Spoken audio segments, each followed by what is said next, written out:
Well, good afternoon, everybody, and I'm going to wait a little bit to see if everybody gets on. I think there's plenty of people already on, so thank you for the first of what will be hopefully many of these to come. So I'm really excited to do this. It's something new for all of us, and really excited to take advantage of this technology and bring the wine into your house and what we do with the wines and explain why the wines are as good as they are. So thanks again for joining. And I know I said I was going to wait, but I'm going to keep talking because I can't stop.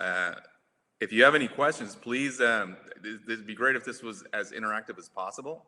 And so if you have any questions, I'll answer those at the end of the presentation on the wine. And I'd love to answer any questions you may have. You know, we're an open book here, open story, no secrets. And I think the more you know about the wines and how they're made, the more you will appreciate them. So I would appreciate any questions or even comments. And I'll get to those at the end when I can get a hold of my trusty iPhone to read the questions coming at me. So again, thanks for coming. So I think I'm going to go ahead and get started. I see that I've got a fair number of people online already, so no use in waiting.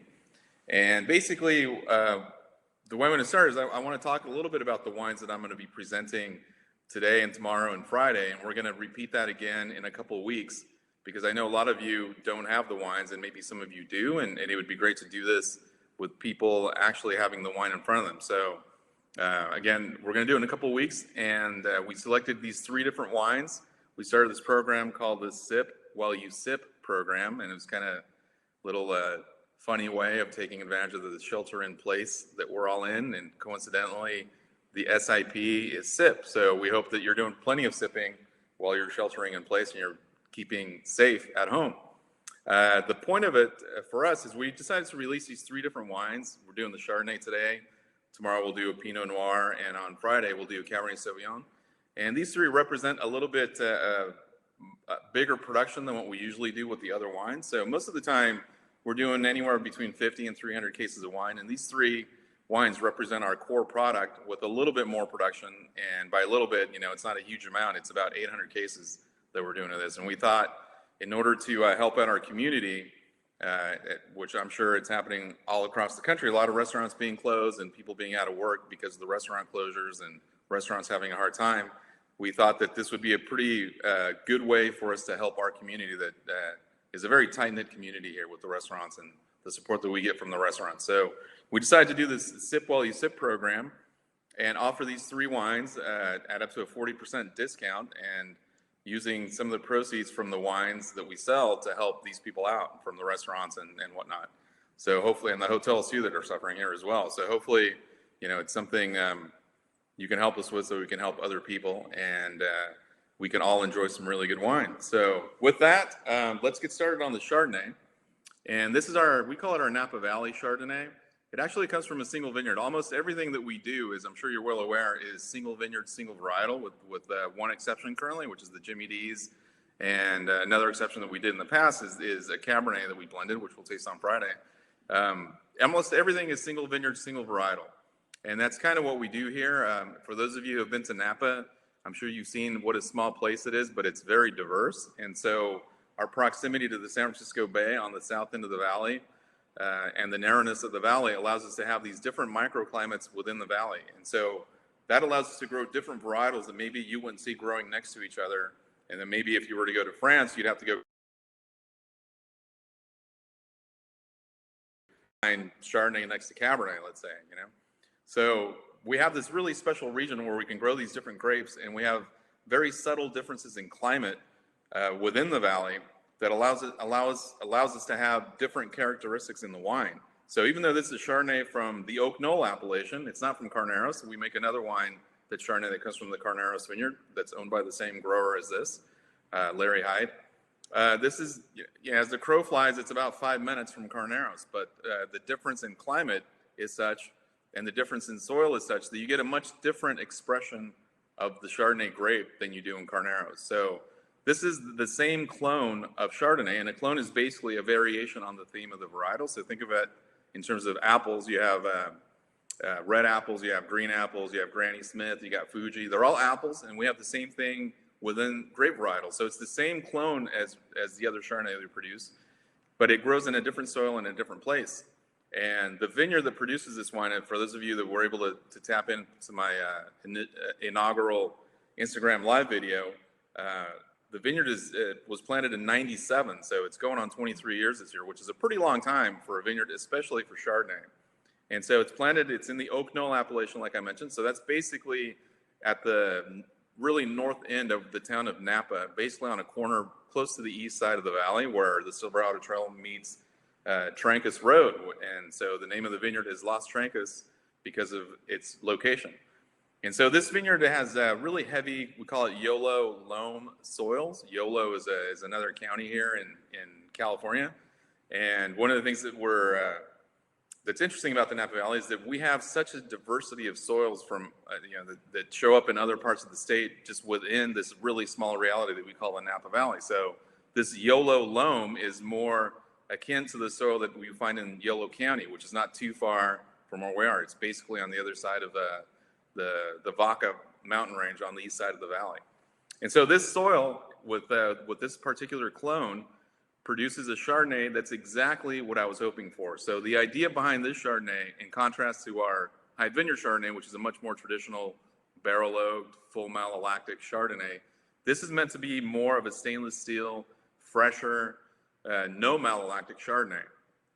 And so the malolactic aspect, for those that don't know what that is, basically there's two fermentations that happen in wine, and some wines go through both, some wines only go through one. The first one is the alcoholic fermentation, and that's a yeast that converts sugar into alcohol. So all wines pretty much go through some degree of that, if not all the way through, to convert all the sugar to alcohol.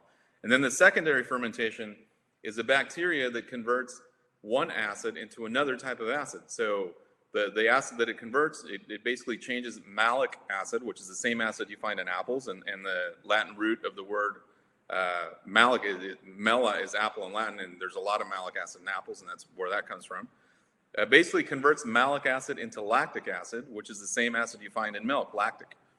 And that results in a softer, smoother wine, less acid, maybe more dense, more viscous, and brings on the buttery character that a lot of people, I'm sure, know that's typical in Chardonnay, or at least in California Chardonnay. So the idea behind this wine was to not go through that malolactic fermentation and not have the buttery characters, but still retain more of the freshness that you get from this acid, the higher acid content. Now, what's interesting about this vineyard is this Yolo loam soil in this particular situation produces a Chardonnay that basically there's two acids that are predominant in grapes, tartaric acid and malic acid. And sometimes you have a lot of malic acid, sometimes you have very little, sometimes it's more tartaric than malic, which is usually the case. In the case of this vineyard, we have a lot of malic acid and not a lot of tartaric. And why is that important? Tartaric acid is a lot more aggressive on the palate. It comes across much more sharp and much more acid tasting than malic acid. Malic acid is a softer acid, and when you compare the chemistries between the two, the malic acid shows up with a much softer sensation on the palate with the same type of pH that you might have with tartaric acid. And I know that's getting a little crazy on the chemistry, but that's basically what it is. So with my goal of not going through a malolactic fermentation, I wanted to have access to fruit that had more malic acid and less tartaric, so that the wine, without going through the malolactic fermentation, still remained crisp, but not so searingly sharp as you might expect it if it was predominantly tartaric acid, or if it hadn't gone through malolactic at all with a high degree of malic. And so that vineyard selection for me was fundamental in being able to produce this kind of wine. Now, the second aspect of this wine is the way. So the harvest criteria for this wine, like most of the whites and all the wines in general, is flavor. But in the case of the white wines, I'm looking to harvest much sooner, with maybe even I can tolerate a little bit of unripeness in the wine, because I know it'll result in a much more fresh wine in the end. Compared to red wines, I want to have perfect ripeness. And we can talk about that when we do the red wines later this week. So there's a chemical decision, and technically there's phenolic ripeness, which has to do with the flavor compounds being ripe. And then there's what's called the technical ripeness, which has to do with the chemistry of the wine and the sugar and the acids being where you want them to be. So I look more towards a technical ripeness on this, so that I'm harvesting at a much lower sugar level, and that results in less alcohol, but also a fresher wine with a little bit more acidity. So we harvest at night, like everything. Bring in the grapes as early in the morning as possible, so they're cold. which we don't have an issue with here in Napa for the most part. It gets pretty cold at night, even if it's 100 degrees during the day. It gets down to the 50s at night. So the grapes come in pretty cold, and that's important for a couple of reasons. One, the microorganisms that are naturally present on the skin of the grape are not going to activate. So if there's already yeast on the skin of the grapes or bacteria, they're not going to start fermenting the wine before I've had a chance to look at it. And then two, it saves on energy because we're going to go through a period when we have the juice of the wine settling in the tank where we're going to be 50 degrees. And if we don't have to use our chillers to cool down the must, the juice, we don't use up as much energy. So bringing it in and keeping it cold helps us conserve energy as well. So that's basically what that's all about. So we harvest at night, bring it in. This wine, just like our other whites, goes. It's called the champagne method. It goes directly into the press as grape clusters to be squeezed with the press. So the press basically has a bladder inside, like a balloon, that inflates, and you can regulate the amount of pressure that you're giving it to squeeze out the juice. And so the heavier you squeeze, the harder you squeeze, of course you get more juice, especially in the beginning when the grapes are still plump with all their juice. But at some point you start getting more bitterness out of the skin of the grape. And that's something that I try to avoid. So I have to be there testing every single press load, or every single press fraction, we call it. When we jump from one pressure to the next, that's a press fraction. And so we have a program designed of what we think how we're going to press, but we have to verify all that by taste so that we get exactly what we want, and we don't have to modify the flavors later on with some kind of agent that takes things away or puts things in, which is my goal as a winemaker, is to not do any of that. So I spend a lot of time at the press. It's usually a 2 to 2.5 hour cycle just pressing alone. So there's also the before part, which is filling the press. There's also the after part, which is cleaning it out. And I participate in all that, not just the fun part of tasting. And I'm looking at what's going on as the juice is coming out. I'm tasting it. I'm looking at it to see if there's a color difference. If I have to, I'll take out a pH meter and see what the acidity, how that's changing as it's going along. All of this, and I'm calculating in my head. The next step is going to be how am I going to ferment it based on what I'm getting out of there. And so I try to keep surprises to a minimum when it comes to what happened in the vineyard versus what I actually end up getting in the cellar. So I spend a lot of time in the vineyard, so I'm not so shocked when I'm getting the juice out of the press pan. And so, like I mentioned before, we'll press it, different pressures, getting up to 1.6 bars of pressure, which doesn't sound like a lot, but it's plenty to squeeze out every last bit of juice in some cases, for depending on the varietal. And it's a hard press, but I'll cut off the press if I feel like I'm getting flavors that I don't want before getting to that high of a pressure. And so we'll settle in the tank for 24 hours. It gives me a chance to taste it, gives me a chance to analyze it, see what's going on with it chemically, and then get it ready for fermentation. So we'll move it from one tank to another to let all the solid parts that settle at the bottom of the tank that might cause my wine to smell bad or something, because there's stuff in there that causes your fermentation to get stinky, and yes, that is the technical term, and give you characters that you don't necessarily want. So we give the wine enough time, or the juice enough time to settle. We move it to another tank, make sure that we have the right amount of clarity, and at this point we're not looking for really clear juice because we want a little bit of haziness in the wine, and that helps the yeast out in its fermentation. And so we get the yeast going, and this particular wine goes 2/3 to stainless steel barrels and 1/3 to neutral French oak. So initially when we started making this wine, and I think it was 2010 was the first vintage, it was all stainless steel barrels, and that was kind of the protocol that I wanted.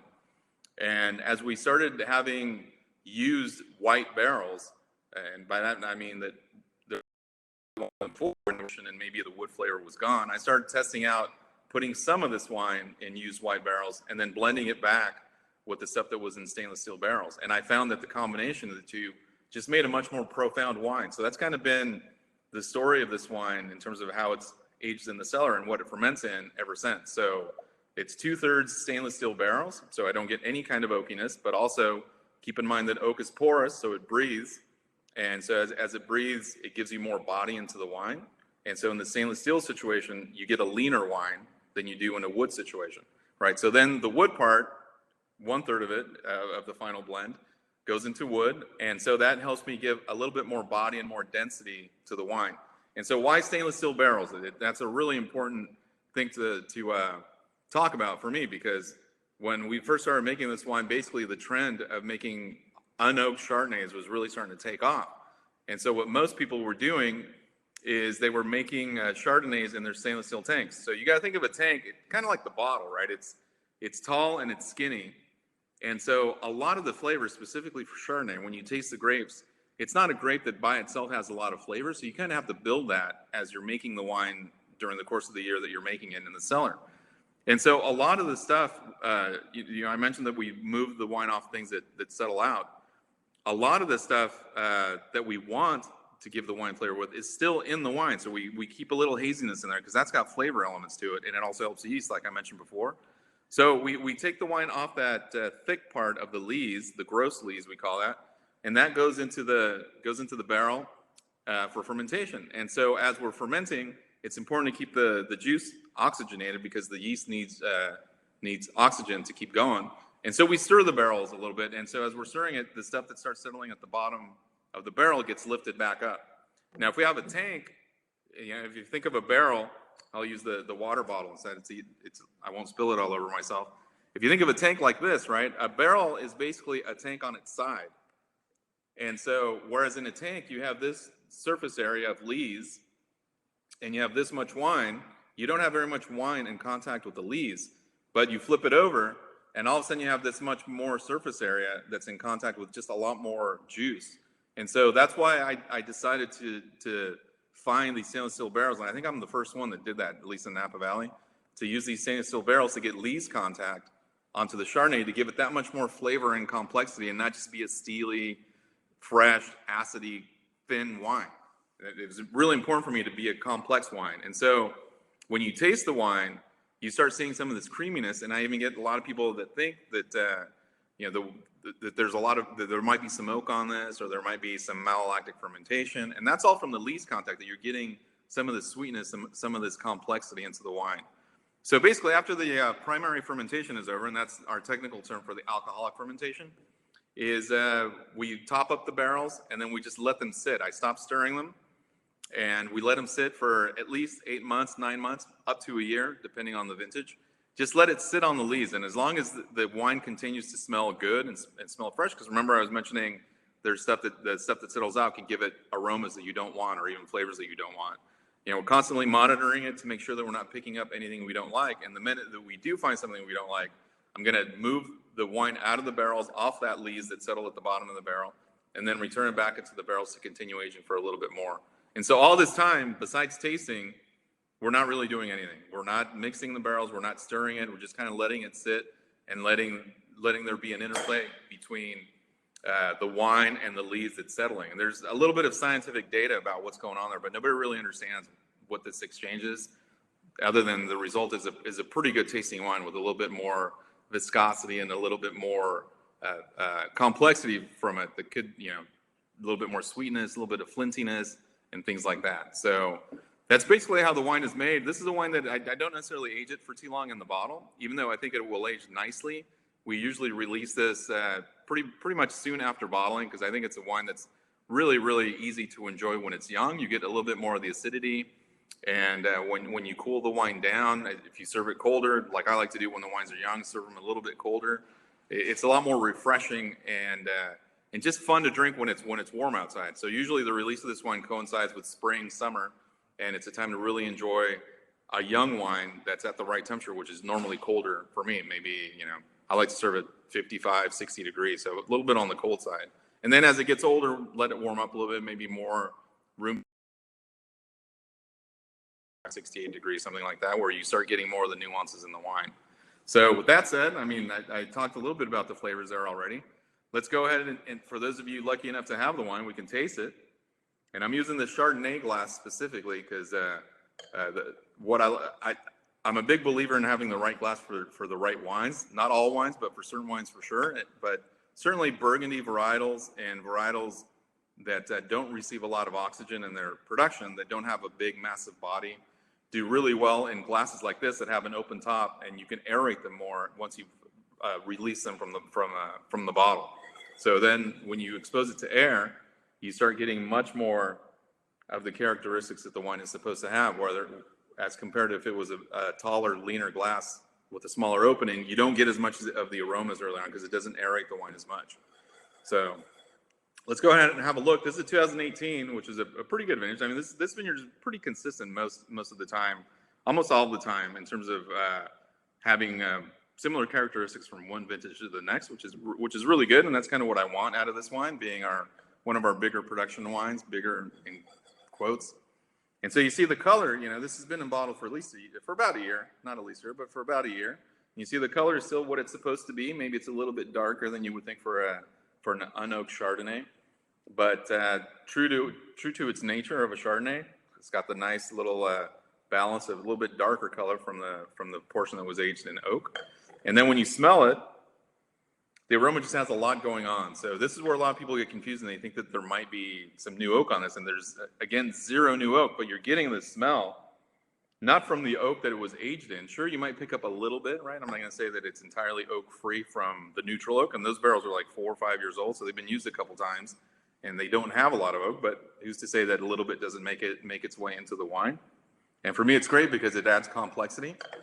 But most of it comes, again, from this lees contact that you get in the barrel. So you smell it, and it's just got this really attractive nose. There's a little bit of apple, a little bit of pear, and it's just really kind of asking you to go ahead and taste. So let's go ahead and do that.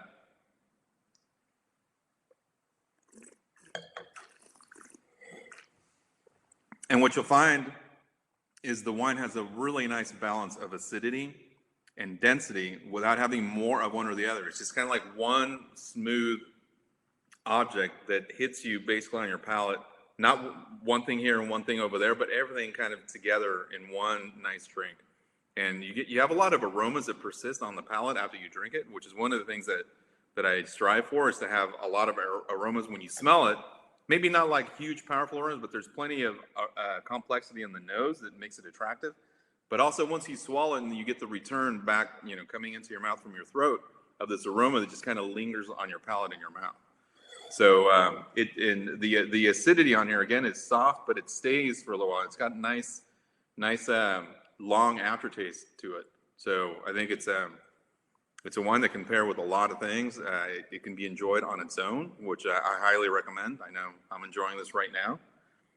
And I hope that you guys find the time to enjoy it yourselves. So that's pretty much the story of the wine. I kind of talked for a little bit, and now I'm hoping that I've got some questions that I can answer. So I'm going to take a look at my phone and see if we've got anything.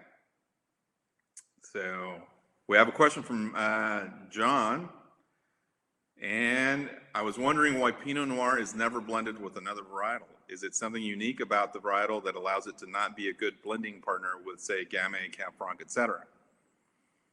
So that's a really, really good question. Let's see. Let me read the second part. Can't wait to try the Chardonnay. 2017 Mira Chardonnay is so good. And I'm glad you enjoyed it because I love that wine too. Could you discuss which wines in the Mira portfolio you use whole cluster ferments for? And how does that affect the final nose and palate of the wine? Well, John, those are really, really good questions because I love using whole clusters. And so your question is basically, for me, the answer is Pinot for both, right? So the first question is, why is Pinot never blended?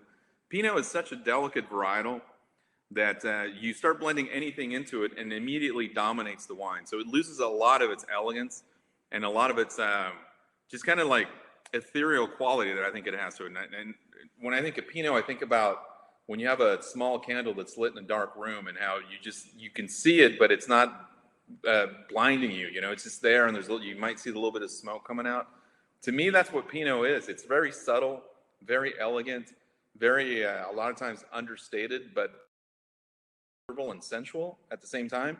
And so what ends up happening most of the time is when you add something into it, specifically a red wine, it really starts taking over and it starts changing the characteristic of that soft, easily enjoyed wine into something that's really not. So some people, when the Pinot craze really went wild several years ago, and there wasn't enough Pinot in the state to produce all the Pinot that people were demanding, they started blending in Syrah because Syrah comes from an area that's not too far from Burgundy, and so they thought that would be a pretty good blend with Pinot. But in fact, if you taste those wines, they don't really taste like Pinot at all. They don't taste like Syrah either. But it's just a much bigger wine than a Pinot normally is under its 100% Pinot circumstances. And so Yeah, that's why I would never blend anything in there. The only thing that you might consider blending, and it's something that they do in Burgundy a little bit, is blending in a little bit of Chardonnay. And by a little bit, I'm talking about like 1-3%, so hardly anything. A little bit of Chardonnay, and they're kind of brothers because they come from the same place.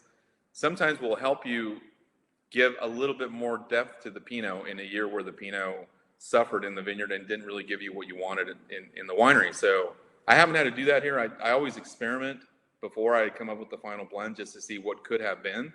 And it's surprising that Chardonnay works well, a little bit of it, in Pinot, especially if you add it towards the end. Some people in Burgundy, I know they've added as fruit into the Pinot fermenter to help maybe bind a little bit more of the color, because there's polyphenols, which is the fancy word for the elements in the skin of the grape that help you bind color.